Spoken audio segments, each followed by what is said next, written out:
Good afternoon and welcome to the last session, uh, Information Systems in Business today, where we are discussing uh, various emerging technologies and database management systems. In the previous sessions, I introduced you all to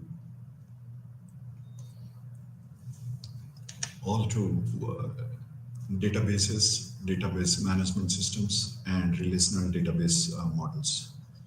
And I discussed that databases are nothing but they are repositories or storehouse of data, uh, which stores a set of logically related files. Databases are used to maintain information about various types of objects, events, people, and places.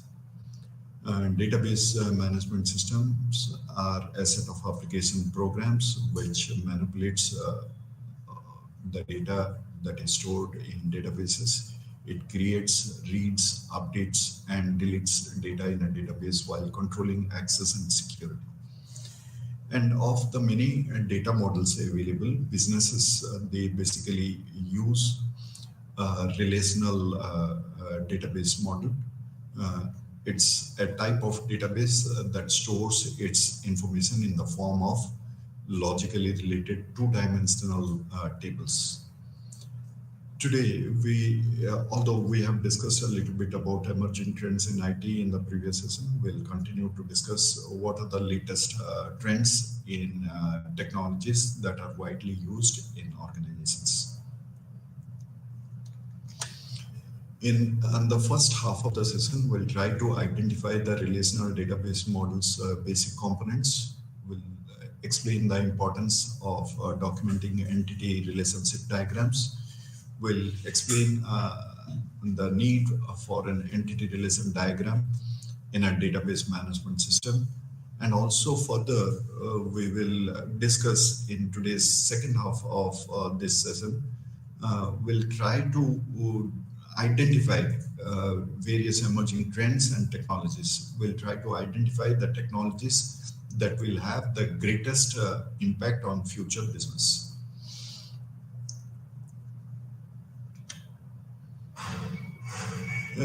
Before I can take you to further into the discussions, let me review a bit of what we discussed earlier in the earlier sessions. We discussed what is the database and how does a relational database organize data. I told you that a database is nothing but a group of related files that keeps track of people, places, and things, that is entities, about which organizations maintain information.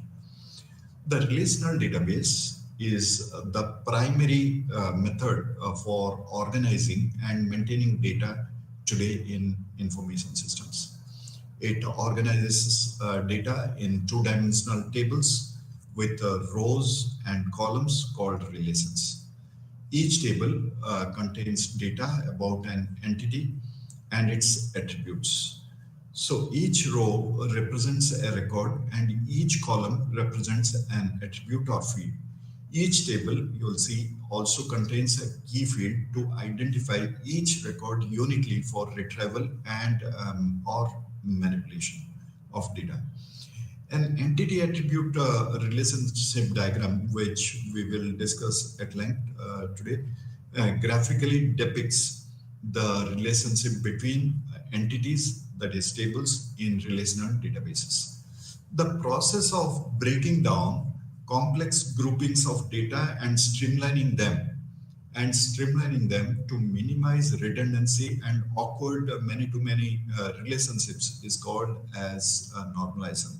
So we go through the process of normalization to come up with a good database that contains good quality data, which can be manipulated to generate the required information products for use by managers in the organization.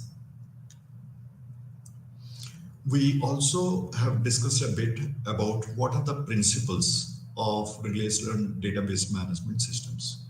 We have discussed that a relational database management system consists of a set of application programs that permits centralization of data and data management so that businesses have a single data, a consistent source for all their data needs. A single database services multiple applications here when you use a database management system.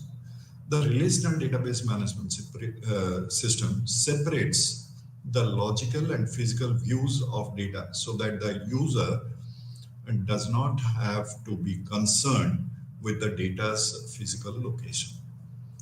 So the principal capabilities of a relational database management system includes a data definition capability, which we discussed in the previous session, a data dictionary capability, and a data manipulation language. And we also have seen that non-relational databases are becoming popular for managing types of data that cannot be handled easily by a relational data model. So, in the first few minutes, we'll try to identify the relational database model's basic components. We'll explain the importance of documenting entity relationship diagrams, and we will also look into the need for an entity relation diagram in a database management system. In a database management system. First, as a data manager, we need to know what a data model is. A data model is nothing but a logical data structure. These are logical data structures that detail the relationships amongst data elements using graphics or pictures. So the underlying relationship in a database environment are independent of the data model. They are also independent of the database management system that is being used. And we frequently use the entity relationship diagram to come up with the best database design. So entity attribute relationship diagrams are nothing but a technique for documenting the relationship between entities in a database environment. Now, when we are using the entity relationship diagram technique for documenting the relationship between entities in a database environment, we need to know certain terms and terminologies before you start down to depict the database. So the first thing that we need to know is what is an entity. An entity, in other words, is called as a table. It is used by the relational database management system to store information about a person, place, thing, transaction, or event. Now, a customer is an entity, a student is an entity, a product is an entity. Likewise, a merchandise item can also be an entity. You'll see that each of these entities are defined to have certain attributes. What are attributes? Attributes are nothing but data elements associated with an entity. A customer entity can be described by customer number, first name, last name, street, city to city, state, zip code, and phone number. This particular slide shows you the entities, the various entities, and the respective attributes. So if you take a look, the customer has attributes like customer number, first name, last name, street, city, state, zip code, phone, email. All of these attributes describe the entity customer. Likewise, you have the attributes for order. The order attributes include order number, customer number, order date, order field. Likewise, item entity has item attributes such as item number, title, distributor number, price, release date, journal. And the distributor entity is described by the distributor attributes, which include the distributor number, name, street, state, zip code, phone, contact number, and contact phone.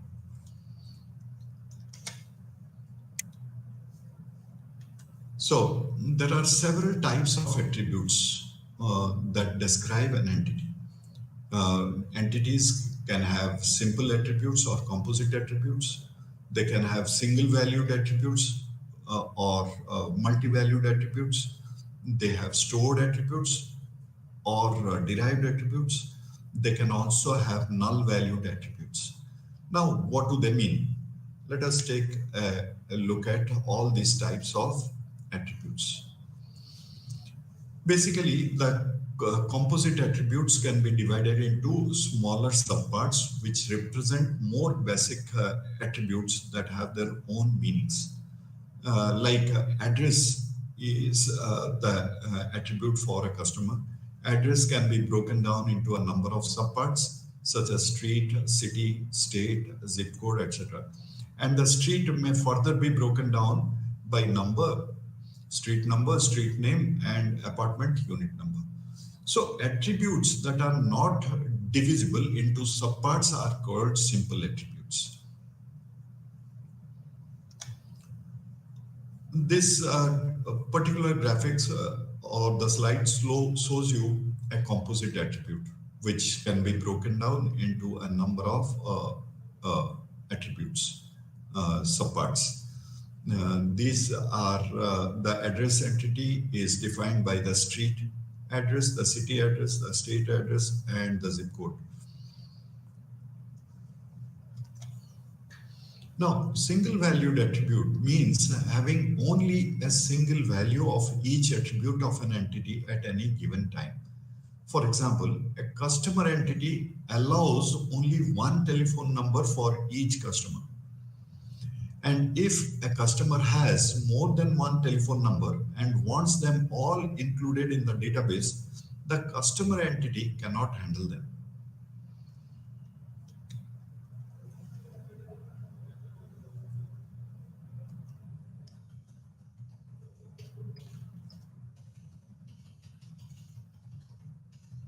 Just a minute.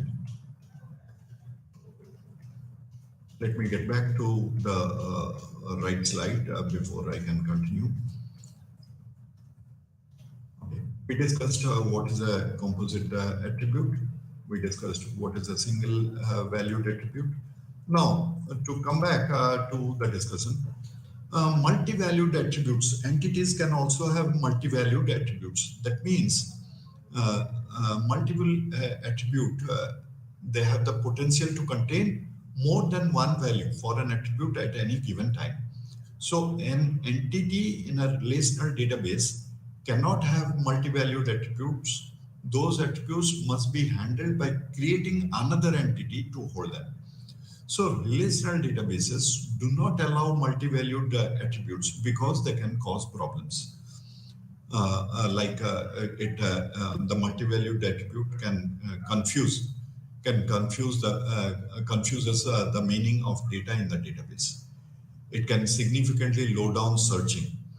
It can place unnecessary restrictions on the amount of data that can be stored. So if an attribute can be calculated using the value of another attribute, it will be termed as a derived attribute. The attribute that is used to derive the attribute is called as a stored attribute. Now, derived attributes are not stored in the file, but can be derived when needed from the stored attributes. Now, to give you an example, a person's age, if the database has a stored attribute, such as the person's date of birth, you can create a derived attribute called an age from taking the current date and subtracting the date of the birth to get the age, which we normally do.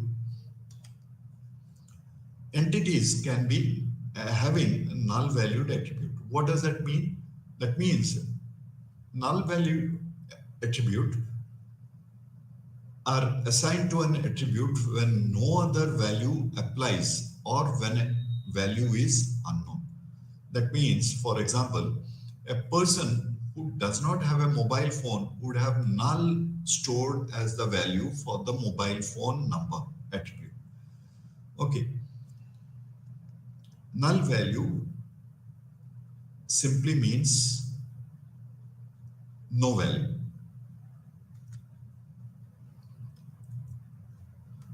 We can document the entity relationship, entity attribute relationships using various diagrams. Two most commonly used styles of entity attribute relationship diagram notations are: the first one is called as Venn diagrams, the second one is called as information engineering diagrams. The most popular one, the Chen model, uses rectangles to represent entities, and each of the entities name appears in the rectangle and is expressed in the singular, as in customer, order, student, product.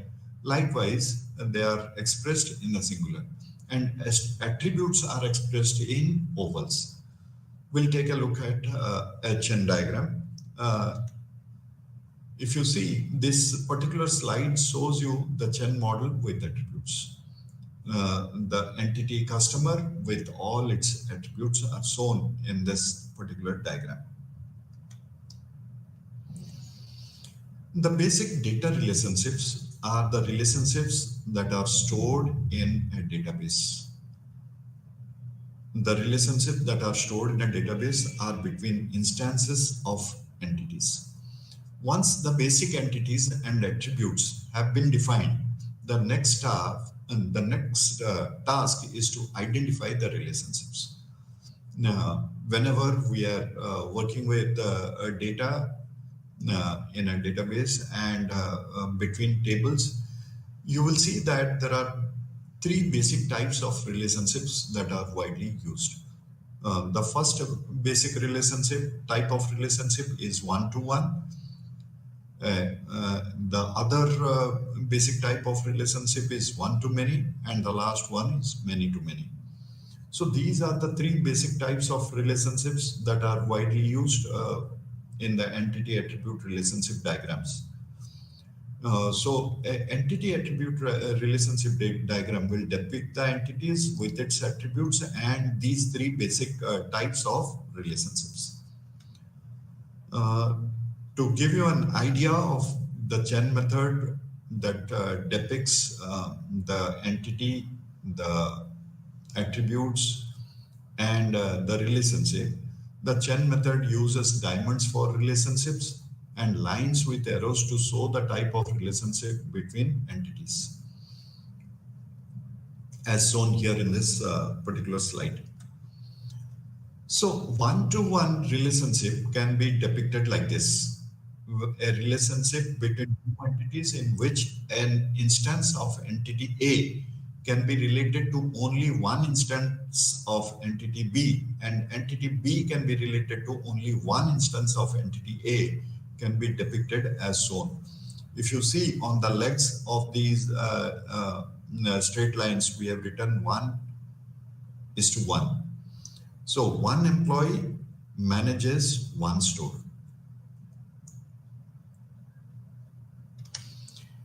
In a one-to-many kind of relationship, it's basically a relationship that is established between two entities in which an instance of entity A can be related to 0, 1 or more instances of entity B. And entity B can be related to only one instance of entity A, which is shown in this diagram. So one customer has many orders, and these orders can contain n number of items which are supplied by these many items are supplied by one distributor. So when I have to depict this kind of a relationship, I have to use 1:many. So what it shows is that a single customer in this particular diagram, a single customer entity links to an order entity through a has relationship. The order entity has m instances, many orders. The order entity then links to an item through a contains relationship. Order has m instances while item has n instances. The item entity, uh, the item entity then links to a single distributor entity through a supplied relationship. Item has m instances. Now, many-to-many relationship are the relationships between two entities in which an instance of entity A can be related to 0, 1 or more instances of entity B, and entity B can be related to 0, 1 or more instances of entity A. There is no obvious way to indicate weak entities and mandatory relationships. An order should not exist in the database without a customer. Order is a weak entity and its relationship with a customer is mandatory. Some database designers have added a new symbol to the chain method for a weak entity, a double bordered rectangle. There are problems with many-to-many relationships, which we need to keep in mind while designing the database. The relational data model cannot handle many-to-many relationships directly, as it is limited to one-to-one and one-to-many relationships. Many-to-many relationships need to be replaced with a collection of one-to-many relationships. Relationships cannot have attributes. That is, an entity must represent the relationship. Entities can be composite entities, that is, entities that exist to represent the relationship between two other entities. As an example, there is many-to-many relationship between an item and an order. And an order can contain many item or items, and over time, the same item can appear on many order or orders. So this particular diagram shows a composite entity called a line item. Uh, Thinking of it as a line item on a packaging slip is created to represent the relationship between an order and a product.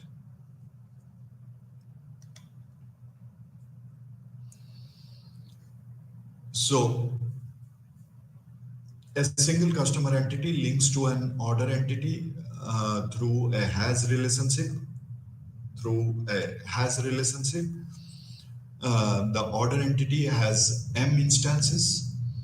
One instance of the order entity then links through a contains relationship, as you can see, to a line item composite entity which has m instances. So the line item composite entity then links through a has relationship to a single item entity. The line item composite entity has m instances. The item entity then links to a distributor entity through a supplied relationship. The item entity has m instances as shown in the diagram. Now, cardinality is important while designing a database, as it expresses the specific number of entity occurrences associated with one occurrence of the related entity. In the chain model, the cardinality is basically indicated by placing numbers besides the entities in the format of x, y. If you take a look into this diagram, the first number is the minimum value and the second number is the maximum value that is shown in the diagram. So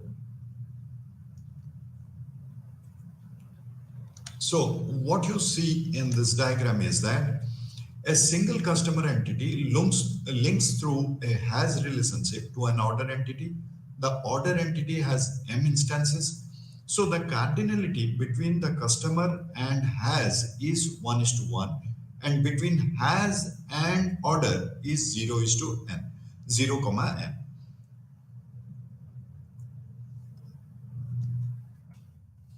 Once the entity relationship diagram is completed for a particular department or for an organization, it can be translated first from a conceptual logical schema into the formal data model required by the DBMS or RDBMS. Most database installations are based on the relational data model, as it is one of the most popular data models embraced by business houses. So the relational data model is the result of the work of one person, was known as EF Code. He was the person who came up with this relational data model. It consists of three things. He said that a database should contain a structure, it should be defined by many operations, and the database structure should have constraints in place. So, God came up with an idea that if we have to save data in databases, it should be saved in relational data models, which have these three basic ingredients. It has a structure, it has operations, and it has constraints incorporated to its structure. So the word table is used synonymously with entity in a relational data model. The definition specifies what will be contained in each column of the table, but does not include data. This particular diagram shows a sample customer table which has the various attributes, and it shows the various rows of data that are included. An instance of a relation is created. So 001 is one instance, 050 is another instance, 111 is another instance, and 1212 is an instance which has been created. So the file consists of the fields customer name, number, first name, last name, and phone number. Basically, this is how the data is saved for a customer in a customer table. So from entities, we move to tables. When the same column name appears in more than one table and tables that contain that column are used in the same data manipulation operation, the name of the column must be qualified by preceding it with the name of the table and a period, as shown in this example. You see the customer entity or the customer table is shown along with the attributes that it has: the customer number, first name, last name, and phone number.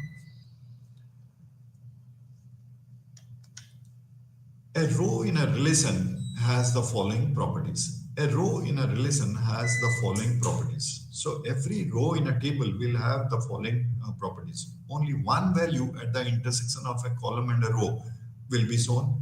It's a relation which does not allow multi-valued attributes. Uniqueness is the beauty of a row in a table or a relation. There are no duplicate rows in a relation. You need to keep in mind. And every relation or every table will have a primary key. That is a unique key, a field or group of fields that uniquely identifies a given entity in a table.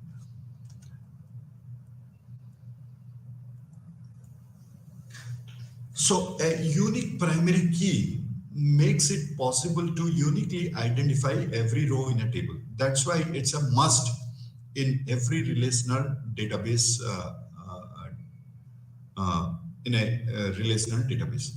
The primary key is important to define, to be able to retrieve every single piece of data put into a database. That's why the primary key plays a very important role. Like if I have to identify your record in a student database, I have to identify you through a unique key. Your registration number is a primary key in that student database. So there are only three pieces of information to retrieve for any specific bit of data that is saved in a relational database. The name of the table is important to retrieve the data, the name of the column, the primary key of the row. If I have these three information, I can retrieve data out of a relational data model. So the proper notation to use when documenting the name of the table, the column name, and the primary key is shown in this particular slide.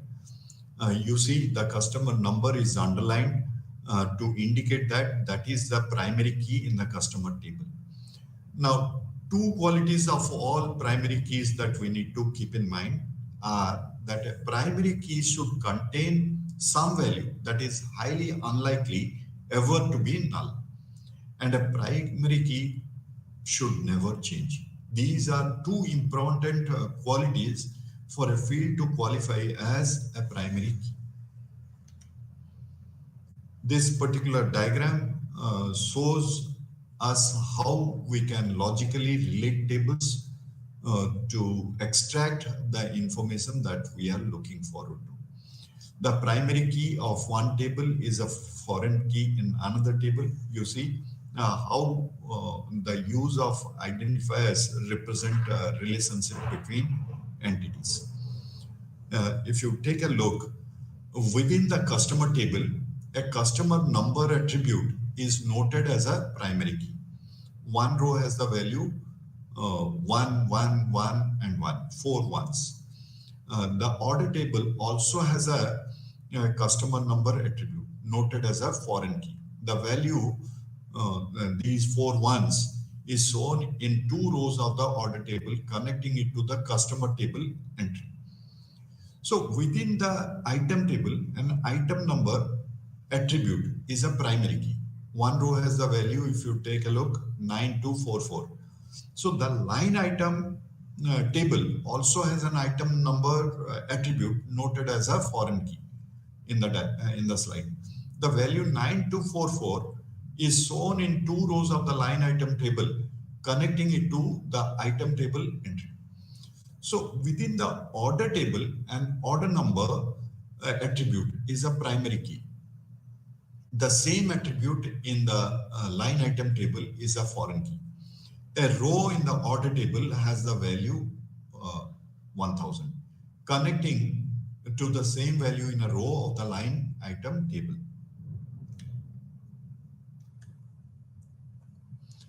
So it's not just to identify the data that is stored in a database, we use the foreign primary key.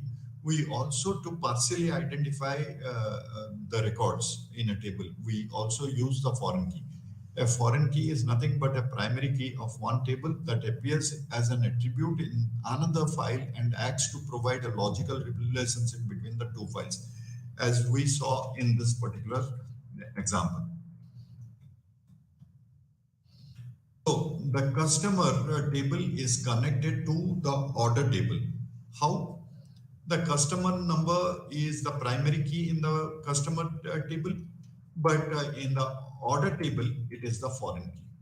And the primary key of the order table is order number.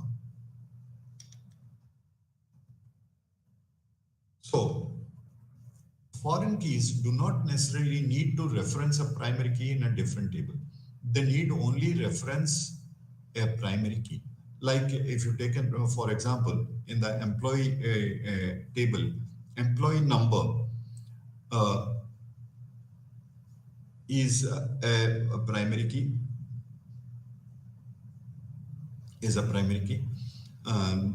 which has other attributes like the first name, last name, department, and manager number. So having discussed all this, let me tell you that there are various principal tools and technologies for accessing information from databases to improve business performance and decision making. It's not just a database technology that you use to improve business performance and decision making. You also, apart from the contemporary data management technology, you have an array of tools for obtaining useful information from all types of data businesses use today, including semi-structured and unstructured big data in very large quantities for many different sources. So it's not just about relational databases. We also have other tools available to us to extract not just structured data, to extract semi-structured and unstructured data. So the various capabilities that we widely use today, apart from database technology, are data warehouses, and data marts and Hadoop and in-memory computing and analytical platforms, which we have discussed at length in the previous session. So we have made a paradigm shift from just OLTP to OLAP to support our managerial activities in an organization by way of a relational data model. We just don't use OLTP, but we have shifted to a more powerful method called as OLAP. A OLAP is nothing but it represents relationships. It represents relationships among data as a multidimensional structure, which can be visualized as cubes of data and cubes within cubes of data. And apart from OLAP, today's databases also use a powerful tool called as data mining, which analyzes large pools of data, including the contents of a data warehouse, to find non-obvious patterns and rules to predict future behavior and guide decision making. Apart from OLAP and data mining, today we also use what is called as text mining tools to access information from databases. Text mining tools help businesses analyze large unstructured data sets consisting of text. Uh, it's not just OLAP, it is not just text mining tools, it is not just data mining tools. We also today, because databases are integrated with websites, we also have web mining tools which focus on analyzing useful patterns and information from the World Wide Web, examining the structure of websites, activities of website users, and the contents of web pages. So web mining tools are used to examine the structure of websites, activities of website users, and the contents of web pages. So conventional databases can be lined or linked to the web or a web interface to facilitate user access to an organization's internal data. All of you should know that inaccurate, incomplete, and inconsistent data can create a serious operational and financial problems for businesses, leading to bad decisions about the actions the organization should take. So, implementation of a relational database is a must for every organization. Therefore, businesses today use not just a simple database. They use enterprise-wide data standards, databases that are designed to minimize inconsistency and redundant data. They perform data quality audits regularly, and they perform data cleansing by using softwares to generate quality information products to carry out smoothly their operations, tactics, and strategy. Having discussed at length databases and how to design databases for organizational use, we finally end up this course on information systems by discussing the emerging trends and technologies. So, in this second half of the discussion of today's session, we'll try to identify the global trends that will have the greatest impact on future business. We'll try to explain why businesses use trends to assess the future, and we'll try to identify the technologies that will have the greatest impact on future businesses. So, obtaining a broad view of emerging trends in this course is important. Having a good idea of the new technologies and the emerging trends will enable us to become better managers, to run the organization in a better manner, as these things relate to business, and we can relate emerging trends and the new technologies to businesses, and when we are able to do it can help an organization anticipate and prepare for the future better. So understanding emerging trends and the new technologies is important for every information systems manager. Organizations that can most effectively grasp the deep currents of technological evolution can use their knowledge to protect themselves against sudden and fatal technological obsolescence. So, if you take a look, technology changes very fast than most people can keep up with. Chances are that some of the new technologies that we'll be discussing will be becoming old technology when the discussion is over. So, if you take a look, if you have to master the emerging trends, you have to do a trend analysis, you have to do trend monitoring, you have to do trend projections. Because a trend analysis focuses on past trends, trend monitoring focuses on present trends, and trend projections focuses on future trends. So it helps to understand what has happened and what is happening in order to predict what might happen in the future. So organizations must watch the past, the present, and the future to run a successful business. They have to do trend analysis, that is the examination of a trend to identify its nature, causes, speed of development, and potential impacts. They have to do trend monitoring. Every manager has to get involved into doing a trend monitoring. Trends that are viewed as particularly important in a specific community, industry, or sector should be carefully monitored, watched, and reported to key decision makers. You should be able to do a trend projection also. When numerical data are available, a trend can be plotted to display changes through time and into the future.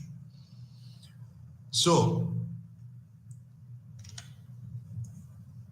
apart from all these activities, you should be able to do computer simulation and a historical analysis as an information systems manager. Computer simulation is nothing but complex systems are modeled by means of mathematical equations, and different scenarios can be run against the model to determine what if analysis. And historical analysis is an analysis where historical events are studied to anticipate the outcome of current developments.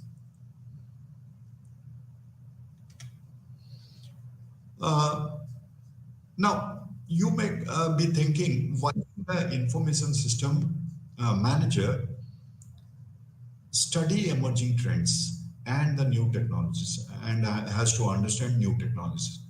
The top reasons to study trends will help you to find out an answer to this question: what impact has technology? What impact has technology on the top reasons to study trends? Now, if you take a look at the top reasons shown in this particular diagram, we try to identify a company or product that has used technology for each reason. Technology has had an impact on every reason that is shown in this slide. Technology offers new products and new opportunities. I can give you an example of Apple iPod. Hurricane Katrina devastated the US, and there is now a great deal of resources focused on early detection and identification of hurricanes, as well as the development of advanced weather monitoring and control systems. May it be funny, may it be other uh, uh, natural disasters that have happened, can be identified very fast. Uh, uh, Being confident, if you understand uh, the reasons, top reasons, you'll be in a good position to be confident in today's technological environment. There are a few companies that are confident in their products and are investing billions, like Apple, Marks and Spencers use RFID, Microsoft's Life product line. These are some of the examples. Walmart and Dell use supply chain management, and it can be the best example when it comes to beating the competition. Steve Jobs noticed the trend of MP3 songs and built the iPod. Likewise, Polaroid is a great example of a company that focuses on the now the Polaroid camera and missed the future, the digital camera, and went bankrupt. With supply chain management, organization must understand the entire supply chain horizontally, not just their vertical focus. It is probably more difficult to achieve this task that at any other time in the history of the world, since the business environment is changing so frequently. So some of the top reasons to study trends is that we'll be able to generate ideas and identify opportunities. We can find new ideas and innovations by studying trends and analyzing publications. We will be able to identify early warning signals. As we discussed, we can scan the environment for potential threats and risks. We can gain confidence. We can lay a solid foundation of awareness about trends that can be provided to an organization with confidence to take risks. We can also beat the competition by seeing what is coming before others can give an organization the lead time it requires to establish a foothold in the new markets.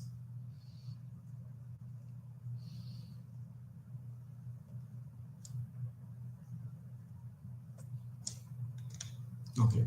We can understand a trend by analyzing the details within a trend, can help us separate truly significant developments from rapidly appearing and disappearing fads.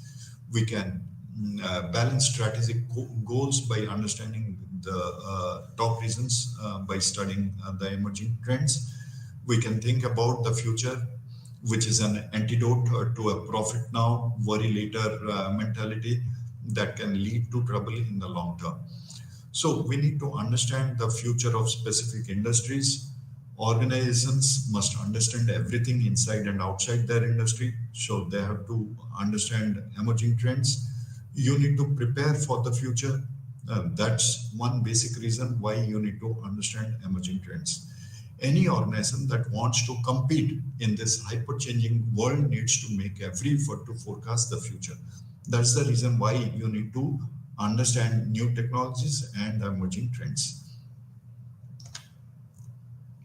Some of the trends that are shaping our future are as follows. All of you should know that the world's population will double in the next 40 years. People in developed countries are living longer.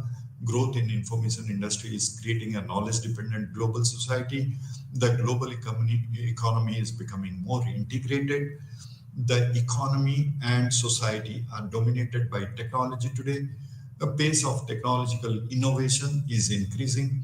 Time is becoming one of the most precious commodities.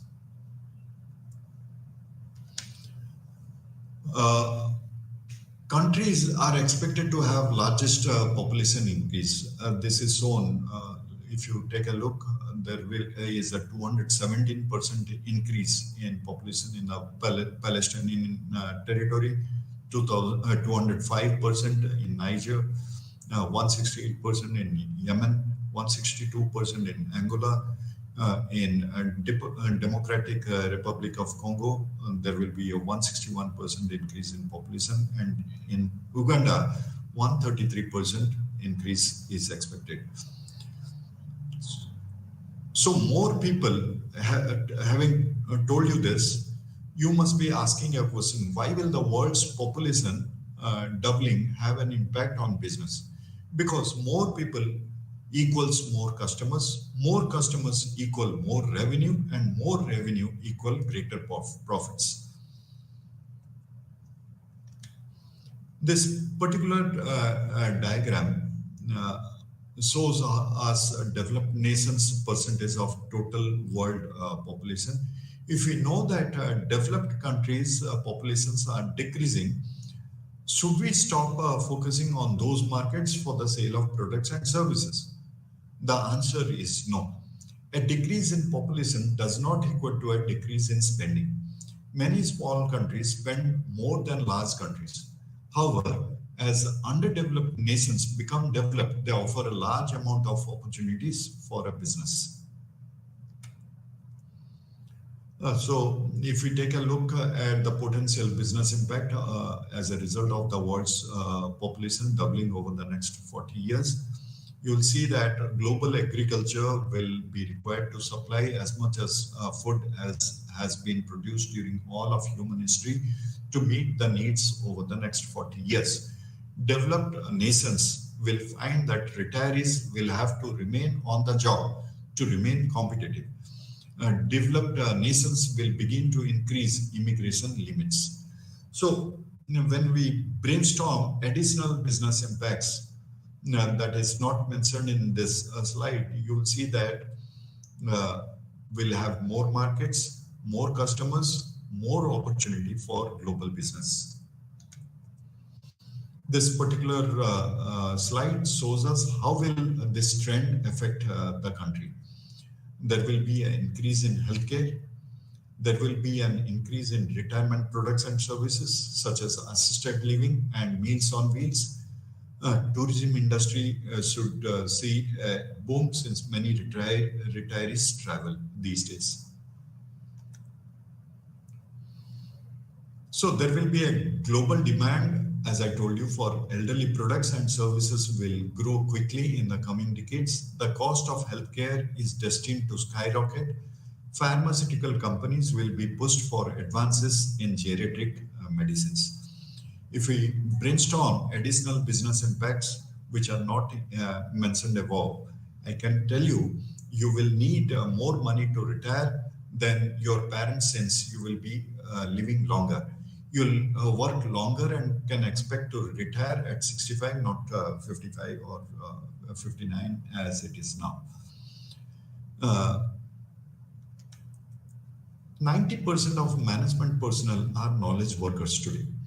A typical organization in 2023 will have fewer than half the management levels of its counterparts as it was in the 1990s, and about 1/3 the number of managers.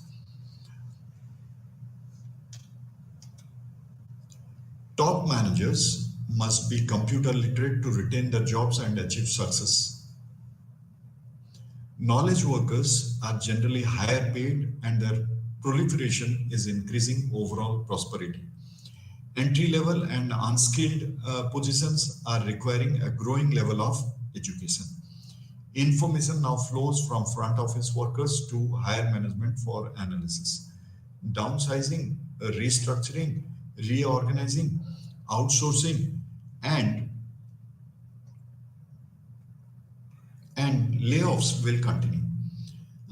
If you brainstorm additional business impacts, which are not mentioned in this particular slide, you'll see that the retirement age with increase since the retirement age with increase since we no longer perform physical labor where our bodies wear out.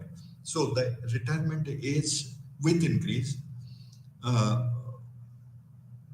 will wear out. Since we use our minds, we can work much longer than 55 or 59 years old.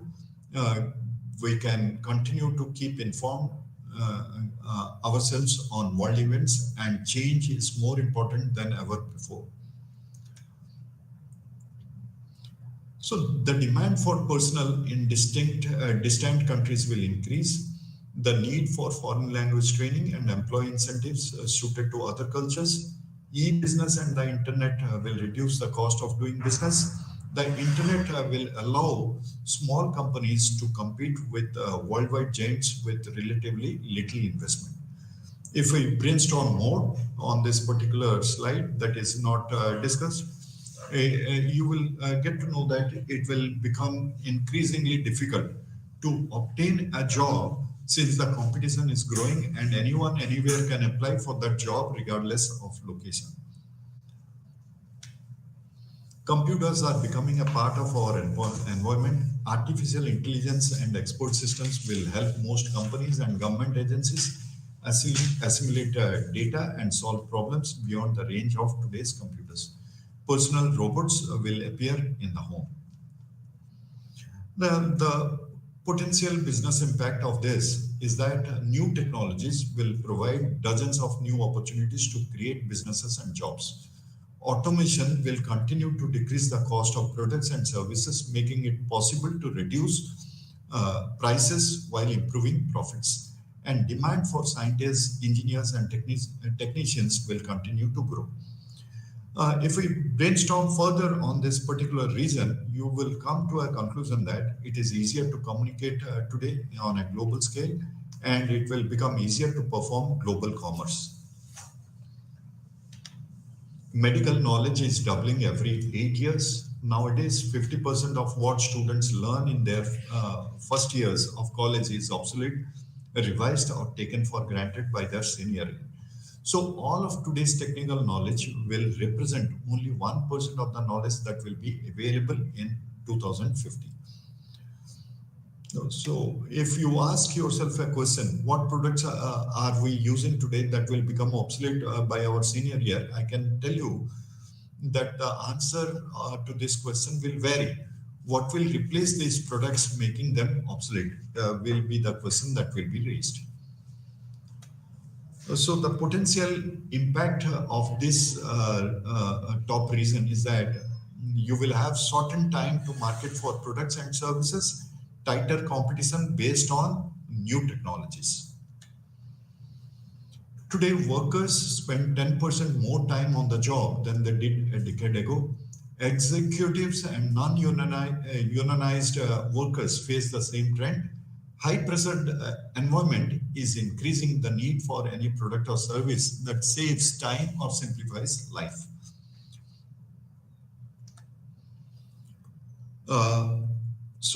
Potential business impact for this reason is that companies must take an active role in helping their employees balance their work and lives.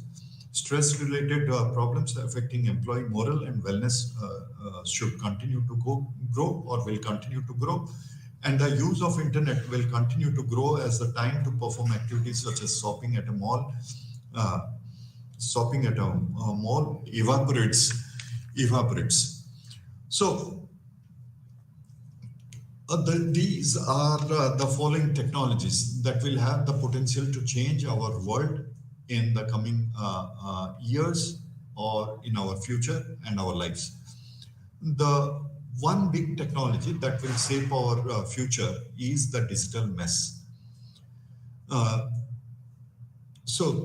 digital mess has what is called as the device mess. That means it will have virtual reality and augmented reality. It will have ambient user experience, ambient digital experience, and you will have 3D printing materials for biological 3D printing also.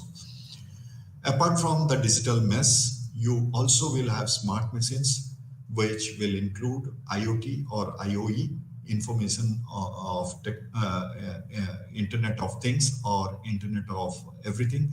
You will have advanced machine learning for classification, clustering, prediction, collaborative filtering for recommendations.